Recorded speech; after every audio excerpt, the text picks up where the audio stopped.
ఒకవేళ యేసయ్య మన హృదయంలో పుట్టినట్లయితే మనం ఎలా నడుస్తాం? యేసయ్య ఎలా నడుస్తాం కదా. ఇప్పుడు యేసయ్య మన హృదయంలో పుట్టాడు అంటే మన జీవితంలో పుట్టాడు. మన చేతులు ఎవరి చేతిలో అవ్వాలి? ఎవరి చేతిలో అవ్వాలి? యేసయ్య చేతిలో అవ్వాలి. మన చూపు ఎవరు చూపవ్వాలి? యేసయ్య చూపవాలి. మన వినికిడి ఎవరికి అవ్వాలి? యేసయ్య వినికిడవాలి. మన నడక ఓకే. మరి మన నడక, మన పడక, మన ఆలోచనలు, మన చూపులు, మన తలంపులు ఇవన్నీ యేసయ్యలాగా ఉన్నాయా లేవా?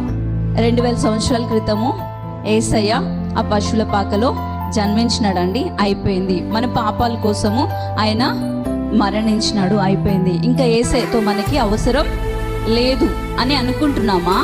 లేక యేసయ్య వెళ్ళిపోతూ ఆయన ఆత్మను మన మీదకి పంపించినాడు కాబట్టి మనము యేసయ్య ఏదైతే పని ఆపేశారో ఆ పని చేయడానికి సంసిద్ధం అవుతున్నామా లేదా?